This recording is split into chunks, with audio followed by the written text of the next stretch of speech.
योगी सरकार के dream project Banke Bihari corridor के निर्माण की दिशा में एक बड़ा और निर्णायक कदम उठाया गया है। वृंदावन में नगर निगम की एक अहम बैठक में बांके बिहारी कॉरिडोर के निर्माण के प्रस्ताव पर मुहर लग गई है। इस बैठक की अध्यक्षता मेयर विनोद अग्रवाल ने की, जिसमें नगर आयुक्त जग प्रवेश और नगर निगम के सभी पार्षद मौजूद रहे। पार्षदों ने वृंदावन में बढ़ती भीड़ को देखते हुए कॉरिडोर की आवश्यकता पर जोर दिया और बांके बिहारी कॉरिडोर परियोजना को अपनी सहमति प्रदान की। अब इस परियोजना के कार्यान्वयन में तेजी आने की उम्मीद है। Shyam steel flexi strong TMT बार, ये स्ट्रॉन्ग के साथ फ्लेक्सिबल भी है। आपदा मुसीबत कोई भी आए, ये घर को अटूट बनाए। जब टीएमटी फ्लेक्सी स्ट्रॉन्ग, तो घर रहे हमेशा के लिए स्ट्रॉन्ग। लगभग सभी पार्षदों ने कॉरिडोर निर्माण के लिए अपना समर्थन व्यक्त किया है। सभी ने एक मत से यह स्वीकार किया है कि बड़ी संख्या में जो श्रद्धालु आ रहे हैं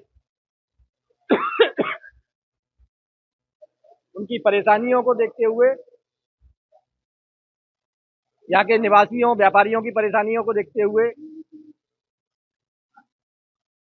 कॉरिडोर का निर्माण उचित निर्णय है। और यह निर्णय भी किसी का व्यक्तिगत नहीं है, सुप्रीम कोर्ट के द्वारा यह निर्णय किया गया है। आज मेयर साहब के द्वारा एक प्रस्ताव लाया गया कॉरिडोर के समर्थन में, और यहाँ सभी पार्षदों ने इसका समर्थन किया है। समय की मांग को देखते हुए सभी पार्षद कॉरिडोर के समर्थन। योगी सरकार लंबे समय से वृंदावन में बांके बिहारी कॉरिडोर का निर्माण कराना चाहती है। यह प्रोजेक्ट 5 एकड़ में बनकर तैयार होगा, जिसमें 3 साल का समय लगेगा। इस परियोजना पर 600 करोड़ रुपए खर्च होने का अनुमान है। कॉरिडोर निर्माण के बाद यहाँ श्रद्धालुओं और पर्यटकों को काशी, महाकालेश्वर और राम मंदिर की तरह ही सुविधाएं मिलेंगी। इससे न सिर्फ पर्यटकों की संख्या में वृद्धि होगी, बल्कि स्थानीय व्यापार को भी गति मिलेगी। ये स्टाइल का मामला है। रूपा फ्रंटलाइन।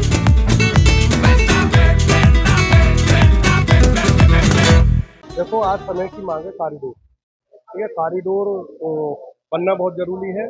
और उसमें हम ये भी कहेंगे, हमारे उसमें भी गोस्वामी भाई हैं, उनका भी ध्यान रखना चाहिए। उनकी जो भी मांग है उनकी भी थोड़ा हिसाब से समस्या को पूरी करें, क्योंकि वो बेचारे पहले से ही सेवारत रहे हैं वहाँ पे।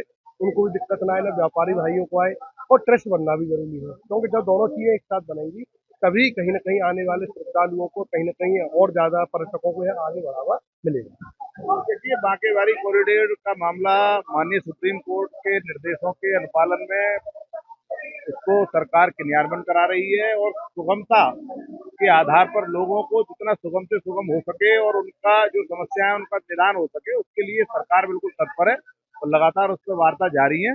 लगभग उसमें सभी लोगों की सहमति बन गई है, और जो गोस्वामियों का थोड़ा बहुत विरोध है उस व्यवस्था को लेकर, उस पर भी सरकार की तरफ से आश्वासन है कि उसका भी निदान किया जाए। तो जो लोग भीड़ की वजह से बिहारी जी आना चाहते हैं लेकिन भीड़ की वजह से नहीं आ पाते, वो लोग भी यहाँ पर आएंगे। और ये बात बिल्कुल तय है कि कॉरिडोर बनने के बाद में श्रद्धालुओं की जो संख्या है उसमें इजाफा होगा और उससे व्यापार बढ़ेगा और मथुरा को इससे लाभ होने वाला है। यह फैसला वृंदावन में सुगम यातायात और भक्तों की सुविधा के लिए कॉरिडोर के निर्माण की दिशा में एक महत्वपूर्ण कदम है। बांके बिहारी कॉरिडोर परियोजना श्रद्धा और संरचना का एक अनुपम संगम बनकर उभरेगी।